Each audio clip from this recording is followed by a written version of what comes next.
Yeah,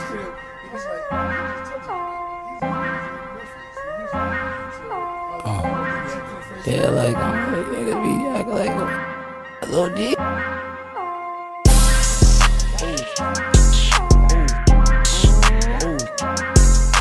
Welcome to the NBA Clinic. Here, hosts Jonathan Curry and Sterling Mitchell take a deep dive and diagnose the current status on individual NBA teams. Caution, takes from here on will be hot, focused on championships and based on a gym rat mentality. If you are not about that shit, go turn on ESPN. The people wanted us back, so we're back. But of course, in a Godfather-like situation, as I'm here to celebrate the eve of my new podcast, my man's Melo has to go down. I just want to say RIP to the New York Knicks god, Carmelo Anthony. You should have just stayed in Atlanta, and by stayed in Atlanta, I mean you should have just played in a Hawks jersey and gone to Magic City every day.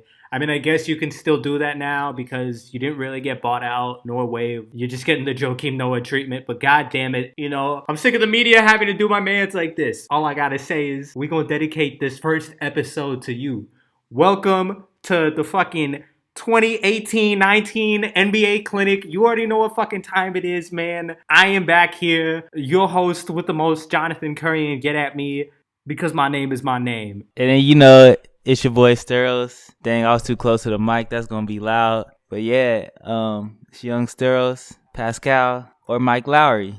Let's get it. All right, so as you know, it's a new season of the NBA, so we have returned to give you a new season of our podcast. The reason why it's a new podcast-ish is because not only is the season different, our categories are going to be different. We're not doing deep dives anymore because Lord knows I don't want to fucking talk about the Orlando Magic again for 50 minutes. Sterling, do you? Nah, there's a lot of teams that I'd rather just keep the talk about them to a minimal. We listen to the people, and we're finally going to give you what you want. Two guys just fucking talking about the NBA who aren't Brian Windhorst. So let's get it. Starting off with our first main topic that we got going on. What are your three favorite surprise teams from this season? Because this season's been a hectic one.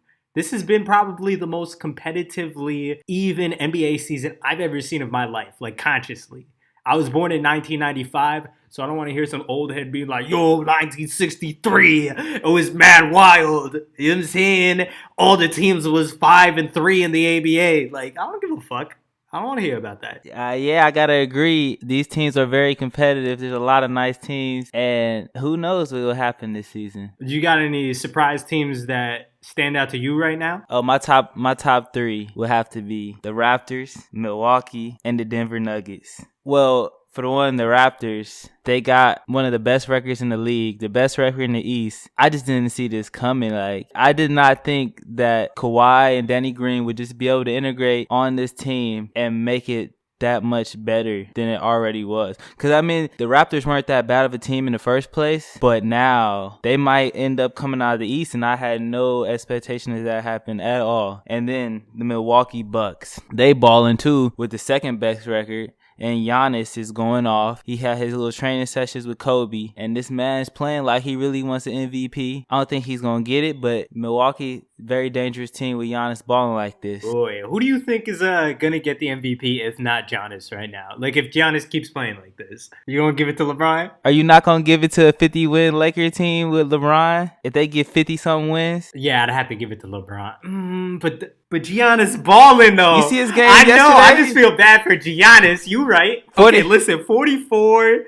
44, 10, and 9, bro. Okay, 44, I hear you. He almost got a 40-point triple-double. Kuzma airballed a 3 on one of, like, would have been an assist, and Kuzma airballed the shot. Like, he had the chance to get the triple-double, the 40-point triple-double, and his youngins just screwed it up for him. Like, furthermore, you're so correct to the fact that the Lakers are on my top 3 surprise team. I did not think that the Lakers would improve at this rate. Let me just elaborate and tell you, the Nuggets was the second one. Okay, yes, we agree on that. And then the third one was the Kings. The Kings is hooping hooping, bro. Have you seen any Kings games this season? Nah. De'Aaron Fox not. has matured into a leader way quicker than I thought. The times that he's been able to get the offense in a flow, they play very similar to the Lakers. They're just way younger and without like real. They don't have LeBron. Is Buddy Hield balling? Buddy Hield ain't the one hooping. It's more De'Aaron and Marvin Bagley's been eating.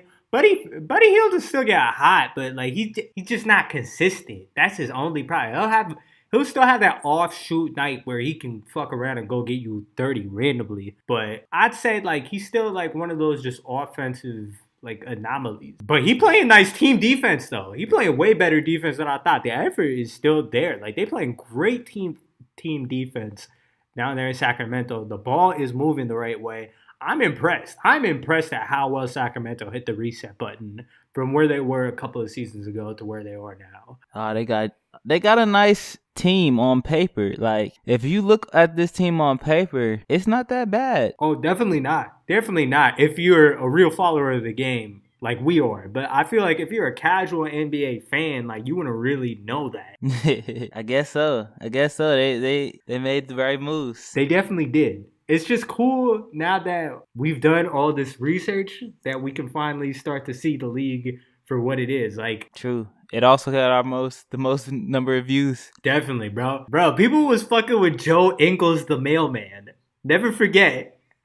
Bruh, he's cold. That man's cold. I finally started watching him play. I'm like, oh man, this man actually nice. Bro, he's dummy nice. Like, and I swear people started hyping him up right after we big upped him on our podcast. Like the timing of it fucked me up. Because after that, I swear to God, it was like ESPN was like, yo, Joe Ingles, man, he had a really good shooting night. Can't count him out. And I was like, oh, really? Bruh, he was giving the Warriors work. I watched that game. And he was working Durant, like, low-key. I was like, oh, snap. He nice, this bro. Man, he's going toe-to-toe with the Warriors right now by himself. He has had a stretch where he was going off. They was giving him the ball, just let him do his thing. Setting picks, just coming off the pick, popping, going to the basket, throwing oops. Like, he was just making plays. I was like... Joe Ingles is sneaky good at creating off the dribble. I feel like 3/4 of the podcast going to have to look up who Joe Ingles is. Like, people who listen to this, like, they gonna be like, who is Joe Ingles? He's your local neighborhood 24-hour fitness guy who's just there at the gym, and he is surprisingly the best guy at the gym, but he just looks like a regular fucking guy. He out here. He definitely is nice. Out here. And then that guard play, Jamal Murray and Gary Harris, that's one of the best backcourts in the whole NBA. Like, low key, and they super slept on, so nobody really thinks about it. But, like, they are nice. That's a nice tandem. Especially Jamal Murray can go off any day and get you, like, 40, Facts. Like, Facts. Out of nowhere. And then Gary Harris, two-way player, tough from Michigan State. Very nice. Indiana boy. And you also got to think of the cap space that they have. You also got to think about the players that they have on the bench, like in the cut. You got to understand they have projects that they're developing. They still have their draft picks and they have cap space. And like the worst thing that has happened to them is they gave Paul Millsap a relatively large bag. But I think that contract will age well over time. But he's still great. Oh yeah, I mean Paul, he's definitely not the same player he was a few years ago on the Hawks, but yeah, he can still ball. So, especially, going into the 2019 like free agency, I think, going back to what I was saying earlier, because basketball is so evenly competitive right now, I think this is the smartest an average basketball player has had to be about basketball. Because there's all the good teams are all playing team basketball. It's not one single guy willing you to the championship anymore. Like, the Warriors destroyed that. It's like, you're not even going to be able to compete with us unless you guys fucking play as a team. And now everybody's doing it, and it's led to a great league. Like, great examples of that is just like you don't have like a Kobe-like player anymore. Like, you look at the way the Bucks play now. You look at the way that the Raptors play. You look at the way the Celtics play. You look at the way that the fucking Warriors play. And then you look at the teams that, have like disappointed us too. You look at like the Rockets, for example. They're the exact antithesis of that. It's been too much ISO. Like, even, Carmelo Anthony aside, like, you look at what they've been doing as a team and they just feel like they're going to be able to cruise and just peak at April. The GM believes that. The coach believes that. And they're really like just kind of monitoring their situation. But like simply what is happening right now is they leveraged a bet and they lost. And like now the franchise is gonna have to deal with like some consequences about that, because the way that their contracts are structured, they're in a win now mode. So it's not gonna be easy to hit the restart as cleanly as they would need to catch up that gap that they had with the Warriors. To get it started, I mean, Chris Paul, honestly, I've called him the point guard out of respect. He is one of the most fundamentally sound point guards I've ever seen in my life.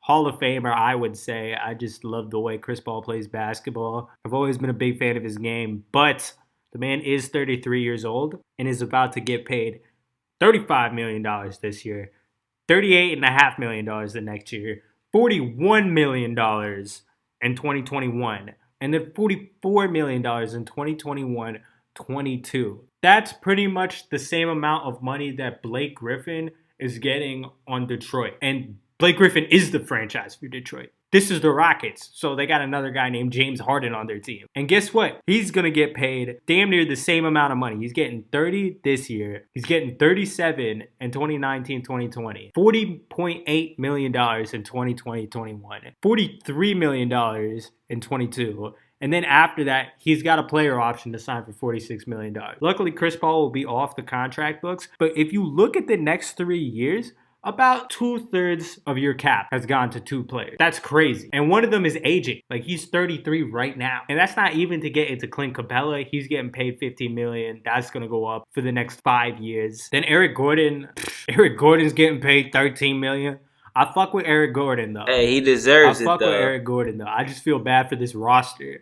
Because based off of the contracts that we just talked about, if you look at the combination of Chris Paul, James Harden, Clint Capella, and Brandon Knight's contracts, those four players alone, like, that's putting you in a really, really risky financial situation. And then you look at Eric Gordon's contract and it's like, yeah, he's definitely worth that money. That's a great contract, but because you've fucked up with three bad contracts, James Harden deserves that money. Not even bad contracts, three overvalued contracts that really puts you in like a really, really unhealthy situation for long-term competitiveness against a team like the Warriors. The Warriors are just head over heels the best team. Like, I don't think anybody's going to be able to catch them anytime soon. But the Rockets definitely made a mistake in letting Trevor Ariza and I don't even know how to say his name, Mbate or something. Mbamute? Yeah. I'm not even going to attempt that again. But yeah, I think when they let them go, it was basically a wrap for them having a chance to beat the Warriors. And then by adding Carmelo, it did not help. I feel like it was actually a hindrance, and they just got a little bit worse because they need defense. Like, that's the main thing they need to go up against the Warriors, because they already have James Harden and Chris Paul to be able to create offense. So what they really needed was a little bit more defense to be able to stop the Warriors if they really wanted to have a chance of beating them this year and moving on to the NBA championship. But yeah, Sterling, what were some other disappointing teams that you saw from the NBA so far? The Washington Wizards, I think it's time to blow that ship up. It's just not going to work with John Wall and Bradley Beal. I don't know how. They are a very explosive backcourt. Two very nice guards who can create. And Bradley Beal, the sharpshooter. And then John Wall, one of the fastest guards in the NBA, can just get to the bucket at will at times. And then they decided to add Dwight Howard to the team this year. He actually looks pretty good. I saw one of the games that the Wizards played this year. And he actually looking pretty good. Like, a lot better than I thought he would. But I just expect a lot more from the Wizards at this point. And right now, they are 11th in the East. And I really don't see improvement from year to year in their franchise. I feel like they're way too talented for that. Yeah. They're like a company that's going bankrupt, but they're a company with a lot of really valuable assets. And they're still a fundamentally good business. Like, the reason why I say that is they have a lot of really good trade assets. And I still think if you could just decide who is the franchise for right now, John Wall or Bradley Beal, once you make that decision and commit to that decision, I think you have enough pieces to trade out of this muck that they are in right now as a franchise. If you had to trade one of them, would you trade Beal or would you trade Wall? Wall. Ooh, that's interesting. Yeah. I gotta take shooting. Like, if John Wall could shoot, I definitely take John Wall. But like, his 3-pointer is just not where I need it to be to keep him. And I know you could get very good trade assets for John Wall, because it's not like you trading he's not even close to a scrub. This man is very, very good. Like I said, I'm picking shooting over that. The ability to shoot threes, because of the league the way it is now, you're not gonna win unless you can hit some threes. Like, the game just has evolved into shooting a lot of 3-pointers now in order to win. Yeah, definitely. And the game has gotten a lot faster too, which I think has totally destroyed the Wizards defensively. I just don't think the Wizards have ever been good at defending in transition, although Dwight has definitely tried to help them in that aspect. I mean, when Dwight plays within his role, he's actually a very, very serviceable and good basketball player. He's like a competent JaVale McGee. Everything, like JaVale McGee at his peak right now for the Lakers, that's like Dwight Howard, like usually every game, if he's mentally there. But like usually it's some childish shit or some ego shit or some pervy shit. It's always just some shit with him. And so he's never been able to really stretch out his career the way it should be, although he's definitely put up Hall of Fame numbers. Oh, yeah. He's still in shape and everything. He's looking nice as far as athletically, considering his age. Like, he says he wants to play for like 4 more years or something like that. The way he's going, he can definitely, as long as he can keep himself in shape and in the same physical condition, I definitely could see that happen. He's still a very serviceable big man, like you were saying. Definitely. And because of that, I mean, I think you're definitely right. You'll have shooting. You'll have Dwight Howard feeling more importance because, like, now that John Wall's there, he can kind of, like, have more relevancy, I feel like, in the locker room. And then you think of John Wall as a trade asset. That's amazing off the rip. And then you think of some of these other players that they could sprinkle in. To go back to what we were talking about with the Raptors getting Kawhi and, like, how amazing that was for, like, you. I believe that the Spurs-Raptors trade was arguably the most even yet very mutually beneficial trade I've ever seen. Like, both teams benefited very well from that trade. There was 2 smart organizations coming together. Masai Ujiri is like one of the smartest GMs, and then obviously you got Pop and RC Buford over there at the Spurs. They both found the thing that would be right for them, where they'd be getting the asset that they wanted back, and then also didn't strengthen another team within their conference. Like, they did a great job. I feel like it was super even. Kawhi and Danny Green was exactly what the Raptors needed, and DeMar is exactly what the Spurs wanted. Because if you look at the way that Kawhi had to play under Pop's system, it relies a lot on the mid-range game, and DeMar thrives on that. Oh, yeah, and then the third more disappointing teams, or another disappointing team that I had to shout out, most has got to be the Knicks. And it's only for this. It's only for this. Some changes. If we're going to tank, let's do it right. I want to, it's cute and all of that we're being competitive and stuff like that now, but you know, I'm a real New York Knicks fan. I know December's coming, so all the way up until Christmas, we're going to be really, really fucking competitive. You know, around January, the real New York winter is going to set in. Shit's going to get really depressing. Shit's going to hit the fan in the cities. We're going to lose a lot of games. All-Star break happens. After All-Star break, we're re-energized. We want to win again. I know that the tanking rules changed, but god damn it. If we're going to be in the bottom 3, we better maintain that third spot. That third to last spot. Like, we better get a Duke player. Like, let's not fuck around here. Like, it's cute. Like, I love Fizdale. I love the way we're playing. But, Kevin Knox right now still hasn't shown me 48 minutes yet. Frank Ntilikina, this is supposed to be his summer of, wow, I've improved so much. I've been this secret project in the gym. Still not seeing it, even though he's a defensive wizard. Very ahead of his time defensively. Still haven't seen the offensive game develop yet. The only person who's really bringing it is Tim Hardaway Jr. if he feels like it. Because sometimes he'll get hot in the garden and just drop a 30, 35 piece. And that's real nice, but that's not going to fucking get us KD. You feel me? We need like a Duke boy. We need cap space. We need Kevin Knox to show that he can be on the cusp of being an all-star, that he's on the path of being an all-star. I still don't see it yet. We need everything to go right, and we can be very good very, very fucking soon.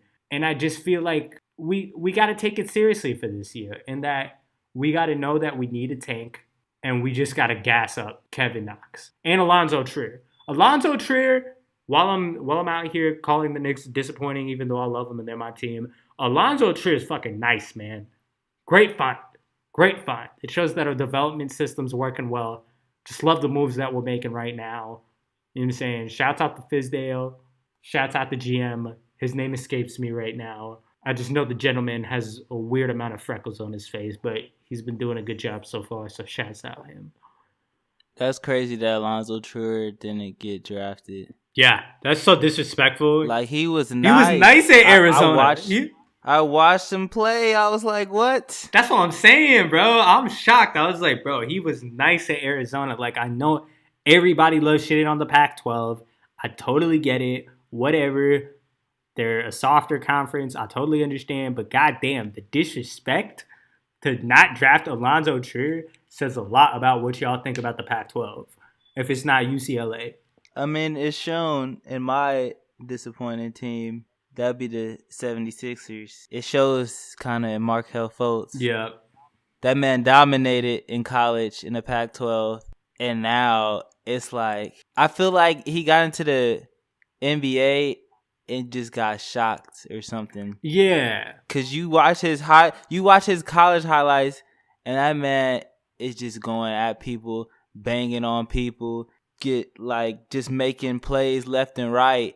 And then now he's like the most timid individual with the ball. Like, I know. When he takes shots, it's like he's second guessing himself. Like, he's just doing it because he like, oh, I feel like I should do this, instead of just out there playing and just balling. And I don't know. I feel like he's just really in his head or something right now. And that's one of the reasons why I picked the 76ers, because like they drafted this man first overall. In a deep draft class. And he hasn't showed me anything. Like, they took him over Jason Tatum. Damn. And I see no results. Yeah. Like, I thought it was going to be the process mode, 1 year, they take a year off, they get hurt. They take a year off, basically. But they still learning the system. They come back, and next year they balling. Joel Embiid, Ben Simmons. Both of them follow that format.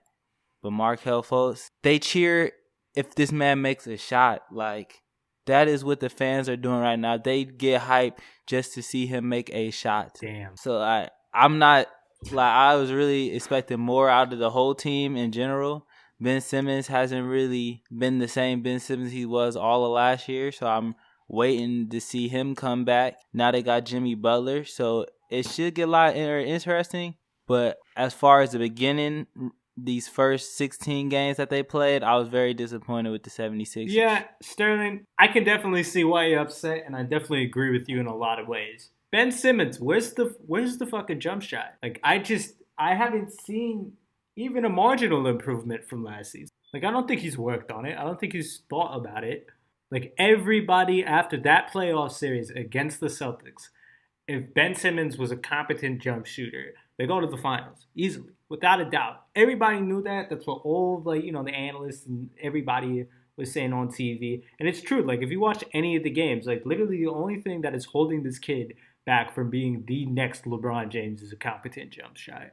And that, maybe that's what separates, like, LeBron being the GOAT from everybody else.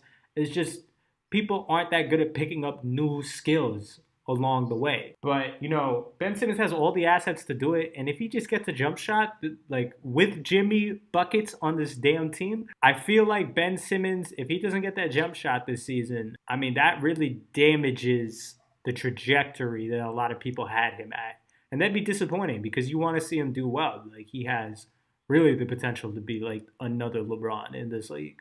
So I don't know. We'll see. We'll see what happens. The dude they got from Wichita State, not bad though.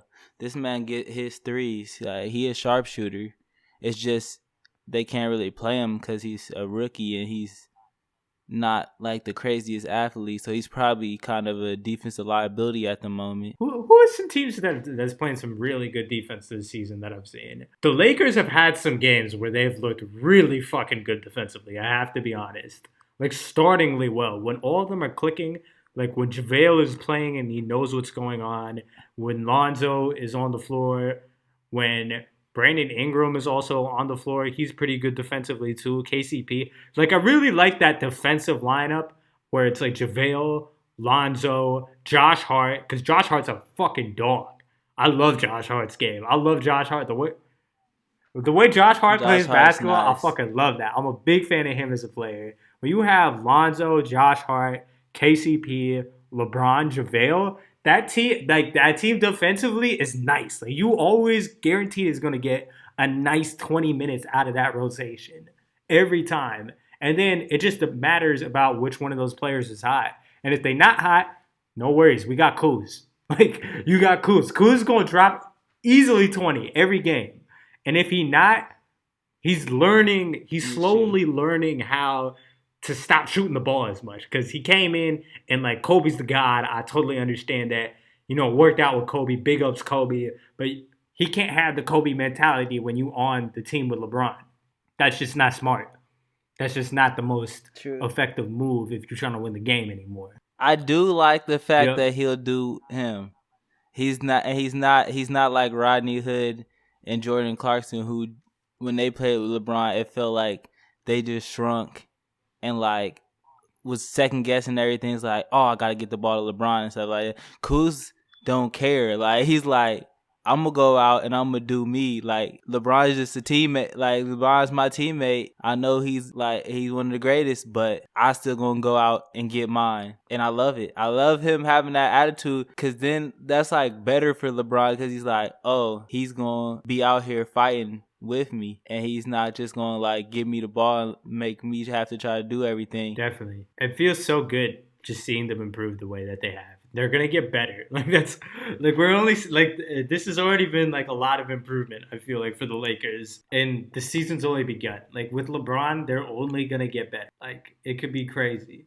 Okay, so I think this is a good thing that I wanted to wrap up on. The Warriors right now, theoretically, if they're looking shaky and something happens, and let's say the Warriors don't make it to the Western Conference Finals, who do you think is making it to the Western Conference? I'm a little bit biased on this. If you don't think the Warriors make it to the finals, just because of some internal beef that is brewing between them, like, because the only thing that can take down the Warriors is themselves at this point. But they might do it to themselves. Yeah, I think it's very tough. I mean, they've been through a lot. They've achieved so much basketball excellence in such a short amount of time. And the Bay Area, just like the culture, I feel like you have to put on a facade a lot, and that probably eats at the psyche of all of these players, especially in the land of like venture capitalists and stuff. It's like Kevin Durant could still be worth $100 million, but they'll be like, oh, you're just a basketball player.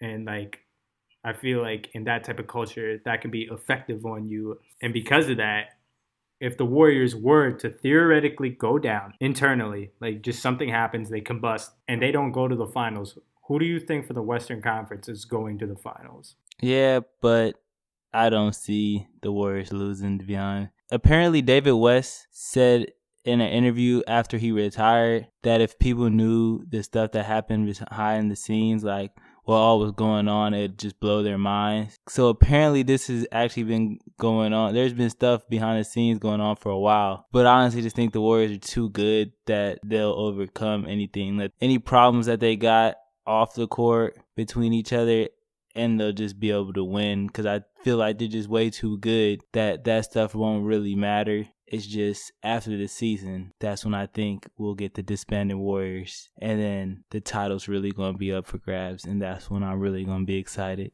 Yep, I'm looking forward to it. And with that being said, that's the first episode of the new season of the NBA Clinic. Stay frosty, my folks. Oh, that's a new catchphrase? We whipping out new catchphrase? Oh, yeah, shit. Bro, okay, it's lit. Yeah, I'm just trying out some new stuff, you know. It's fucking lit.